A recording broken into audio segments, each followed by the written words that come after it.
All right, so it is finally time to go ahead and wrap up the book, The New Frontiers of Lucid Dreaming by James S. Bray. So here I'm basically just going to read through my different highlights from his afterwards at the end of the book. So it will be a bit disjointed, but I think it will get the point across.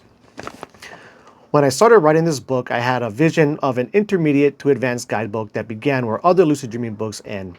Now, having experienced the journey of writing it, I have only become more convinced that the lucid dreaming conversation is ready to be advanced past the basics.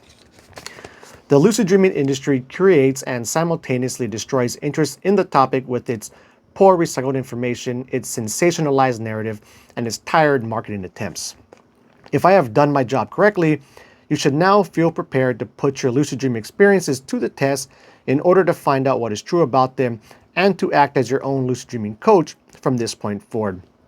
As I see it, success with lucid dreaming is heavily intertwined with attention, expectation, and belief, both while awake and while in dream. The key to improving one's life through this practice lies in one's ability to act mindfully in their lucid dreams and to actively use what they learn about themselves to their advantage in their waking life. And then this next part here is about Carl Jung, and it's timely because I'm currently reading a book that's like all about his work.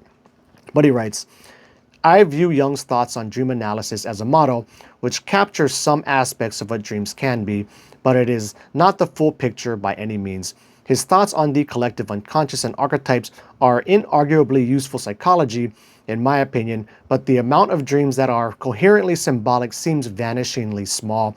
Regardless, it must be acknowledged that analysis of dreams are merely interpretations with an unknown margin of error in the best of cases. It's entirely possible that lucid dreaming may never be understood well enough to reach its full potential, which is why he's always trying to push so hard for like real, hardcore scientific studies to be done on the topic. And then we'll close it out with this. I would like to direct you to my website, beyondluciddreaming.com, which I don't even think is up anymore. I just Googled it now, and it takes you to his Amazon page to pick up his book. But you can get in contact with him a lot of ways. Like he's on Patreon at James S. Bray. I've been tagging him in all my posts for his Instagram account, which is the Atheist Scribe, and is on YouTube as well at Beyond Lucid Dreaming. Anyway, he continues. There you can stay up to date on my work and future endeavors. I hope you enjoyed the read and that it has enabled you to go far beyond the simple act of lucid dreaming. So to summarize my thoughts on the book, man, I really loved it.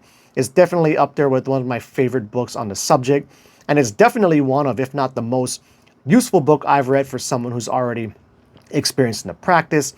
Like I'll definitely be referencing his hand-eye door technique when working with people trying to get into the practice. I've been really enjoying his dream relic stuff. I found this whole self-inquiry versus self-exploration stuff to be really interesting. And I'll definitely be making use of his whole mild meets wild technique. So yeah, I mean, to summarize it, I think it was a really great book. While I covered a lot of it, I definitely didn't cover anything. So I think it's still totally worth your time if you're interested to go ahead and grab yourself a copy. But yeah, that wraps it up. Great book. And until the next one, keep the lucid dreaming practice legit.